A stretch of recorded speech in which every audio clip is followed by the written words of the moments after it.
రేపటి కాబోయే సంసద సభ్యుడు మనందరి ఆశీర్వచనంతో శ్రీ గడ్డాల అశోక్ గారికి ఇప్పుడే ఇచ్చేశారు కాబట్టి ఈ రోజు మన కుల సమావేశం మన కష్ట సుఖాలు మాట్లాడుకుని తెలుగుదేశం పార్టీకి అండగా ఉండాలని చెప్పడానికి మనం ఏర్పాటు చేసుకున్నటువంటి సమావేశం. ఇది మన కుటుంబ సమావేశం. గత 5 సంవత్సరాల క్రితం ఇదే కళ్యాణ మండపంలో ఇక్కడే ఒక భారీ ఎత్తున సమావేశం ఏర్పాటు చేసుకొని అశోక్ గారికి మన కులం అంతా దీవించింది. మీరు మా శాసనసభ్యుడు కావాలి అని చెప్పి మన అందరం అండగా అనిపించున్నాం. మళ్ళీ 5 సంవత్సరాల తర్వాత ఇదే కళ్యాణ మండపంలో మనం అందరం ఇక్కడ కూర్చున్నాం. చాలా సంతోషం. ఈరోజు తెలుగుదేశం పార్టీ అంటే కళింగ కోమటికి పుట్టినీళ్ళు లాంటిది. మనం ఎవరు చెప్పినా చెప్పకపోయినా 80% ఓట్లు ఎప్పుడు కూడా పార్టీ పుట్టినీళ్ళు కూడా తెలుగుదేశం పార్టీకి ఓటేసినటువంటి కులం మనది. దయచేసి నిశ్శబ్దంగా ఉండాలి ప్లీజ్. తెలుగుదేశం పార్టీకి ఓటేసినటువంటి కులం మనది. అయితే అటువంటి పరిస్థితుల్లో స్వాతంత్రం వచ్చి నుండి కూడా మన కులం బాగా వెనుకబడి ఉండిపోయింది. మన వృత్తి వ్యాపారాలకే అంకితమైపోయింది. కానీ మన కులంలో విద్యార్హతలు కానీ విద్యార్థులు కానీ ఉద్యోగస్తులు కానీ అనుకున్న స్థాయిలో లేకపోవడం వలన మనం సమాజంలో ఒక గౌరవమైన స్థానం సంపాదించలేకపోయాం.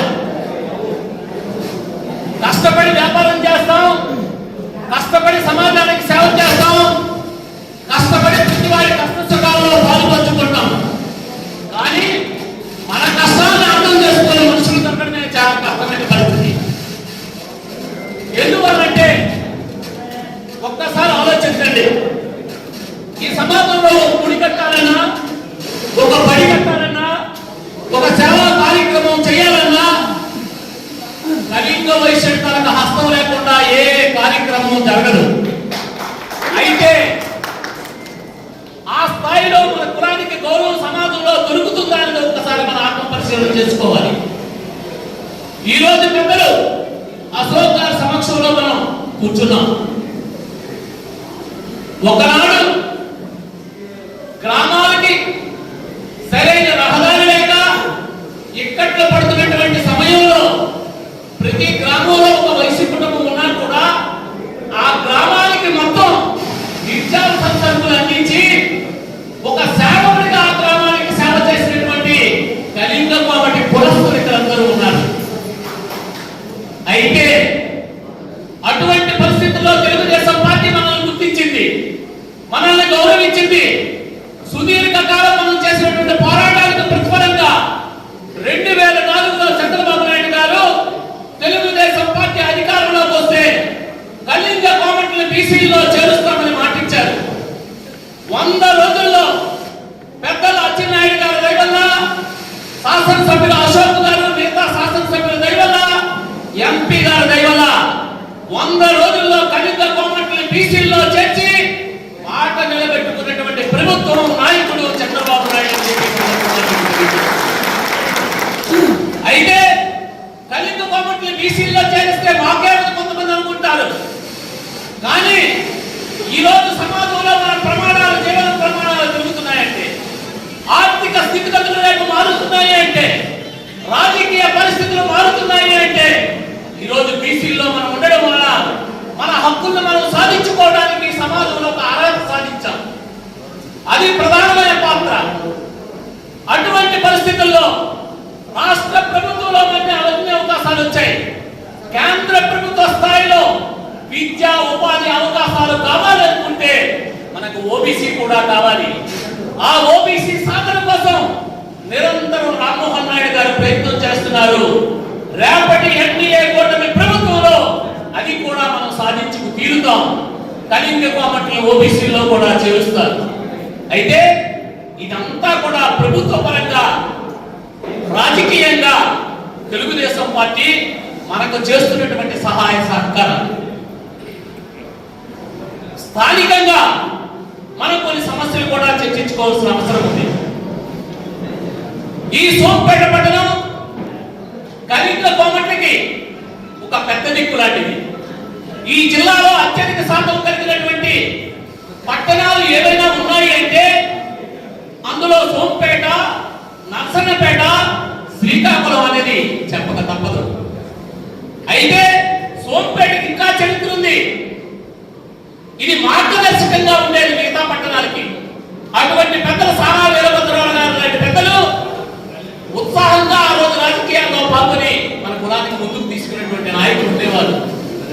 అయితే ఈ రోజు అటువంటి ధైర్యవంతులు, కులాన్ని కాపాడగలిగే శక్తివంతులు మనకు లేరు. బుద్ధి బలం మనకుంది, కానీ మానసిక బలం ఉంది, కానీ అండబలం మనకు లేదు. సమాజంలో అనేక సందర్భాల్లో మనం అవహేళన చేయబడుతున్నా కూడా మనం ఎదిరించి తప్పు అని చెప్పలేని పరిస్థితుల్లో మనం ఉన్నాం. ఈ రోజు ఇక్కడ ఉన్నటువంటి ఇంతమందిలో ఒక 5% మంది రాజకీయంగా పదవులు కావాలనో, రాజకీయాల్లో స్థానం కావాలనో కోరుకుంటారు. మిగతా 95% మంది తెలుగుదేశం పార్టీకి ఓటర్లు తెలుగుదేశం పార్టీ గౌరవించాలని కోరుకున్న వాళ్ళే కానీ ఇందులో పదవులు కావాలని కోరుకున్న వాళ్ళు ఎవ్వరూ లేరు. అయితే ఈరోజు తెలుగుదేశం పార్టీలో మన బరాటం వైకుంఠరావు గారు గతంలో ఇదే స్థానంలో గత ఎన్నికల్లో ఒక సమావేశం ఏర్పాటు చేసి మీ అందరినీ చేరదీసి ఆ రోజు అశోక్ గారి కోసం పనిచేసినటువంటి వ్యక్తి కరోనాలో చనిపోయాడు. అయితే ఈ కులపరంగా కానీ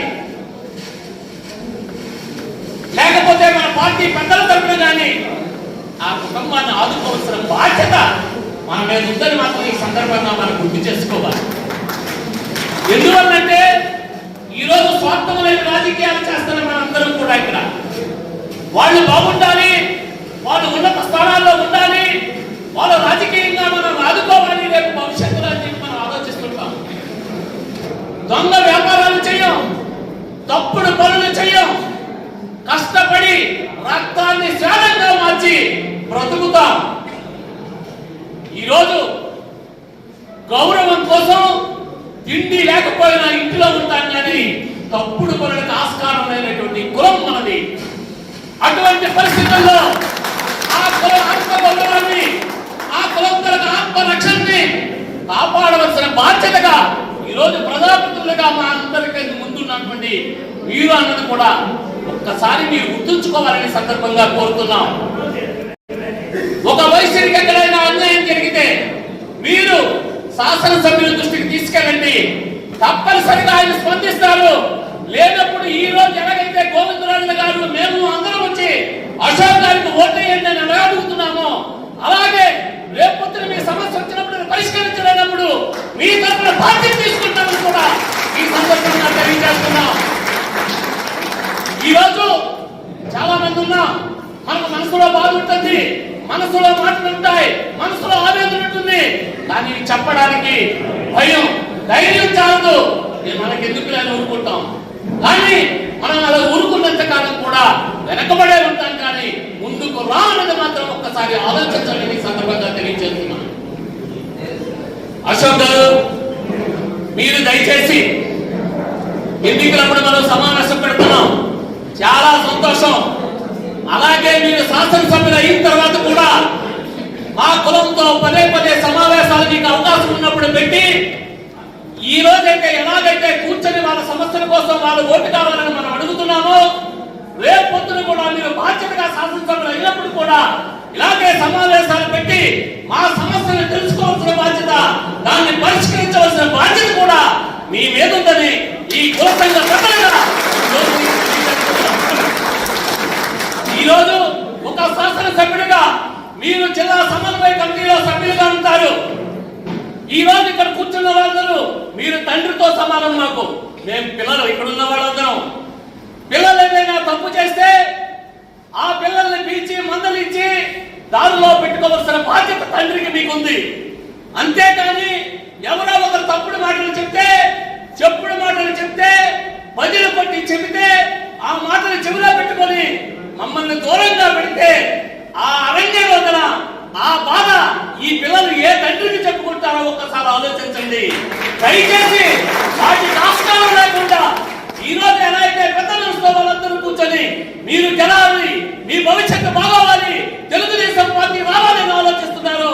రేపటి వాళ్ళ ఆత్మగౌరవాన్ని కూడా పర్యవేక్షించవలసిన బాధ్యత, వాళ్ళతో సమావేశమవలసిన బాధ్యత మీ మీద ఉందని కూడా ఈ సందర్భంగా తెలియజేస్తున్నాను.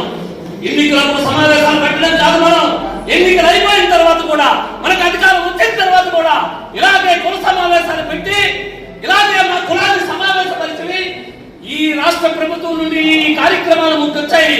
మీలో పేదలకి ఈ కార్యక్రమాలు అందిస్తాను, మీలో అర్హులేవో చెప్పండి అని చెప్పి ప్రజాస్వామ్యబద్ధంగా అడిగి అందరినీ గౌరవించి ఈ కులంలో శాశ్వతంగా మీ పేరు ఉండిపోయే విధంగా వ్యవహరించండి అని సందర్భంగా కోరుతున్నాను. ఆ రోజు మీ నాన్నగారు బెందాలు ప్రకాష్ గారితో కలిసి పనిచేశాం. రాజకీయంగా అణచవేత గురయ్యారు మీరు, కానీ ఈ రోజు భగవంతుడు మీ పట్టుకున్నాడు. ఈ రోజు భవిష్యత్తు నీకు ఇచ్చింది తెలుగుదేశం పార్టీ. 3 దఫాల శాసనసభ్యుడిగా ఈ ప్రజా హృదయాల్లో స్థానం సంపాదించుకున్నారు మీరు. దయచేసి ఆ స్థానం 10 కాలాల పాటు మిగిలిపోవాలి అనుకుంటే ఈ ప్రజల మధ్యలో శాశ్వతంగా మీ పేరు రాసుకోవాల్సిన అవసరం ఉంది.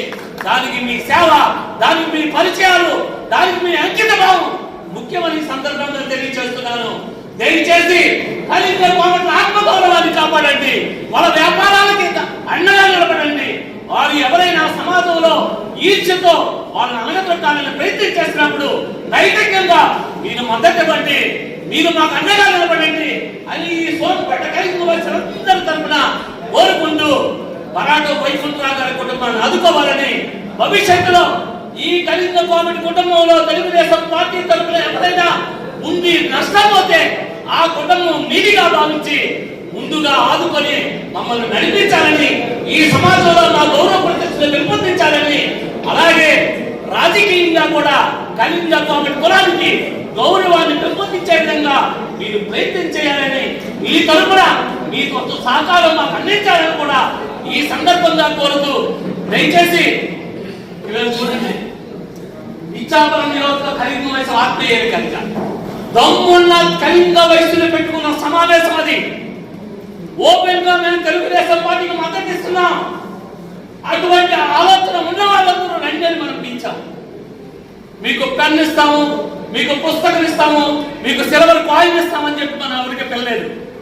అంటే అంత దమ్ముతో ఈ రోజు సోంపేట పట్టణ కళింగ కోమటి సంఘం వచ్చేస్తుంది. దానికి అండగా మీరు ఉండండి, దానికి బాసటగా మీరు నిలబడండి, మాకు ఆశీర్వదించండి. రేపటి మీ విజయం సొంతం చేసుకొని మా హృదయాలలో స్థానం సంపాదించండి అని చెప్తూ, రాబోయే ముఖ్యమంత్రి చంద్రబాబు నాయుడు గారు, కాబోయే శాసనసభ్యుడు అశోక్ గారు చెప్పి మనందరూ కూడా తప్పకుండా ఆయనకి జై గోళాలు పలికి తెలుగుదేశం పార్టీ గుర్తైన సైకిల్ గుర్తుకి మనందరం కూడా ఓటేసి అత్యధిక మెజార్టీతో మళ్ళీ చరిత్ర రాయాలి, అశోక్ గారి విజయం అని చెప్పి సందర్భంగా కోరుతూ, ఇంతటి చక్కని అవకాశం ఇచ్చిన మీ అందరికీ కూడా పేరు పేరున నా హృదయపూర్వక నమస్కారాలు తెలియజేస్తూ ఈ వద్ద సెలవు తీసుకుంటున్నాను.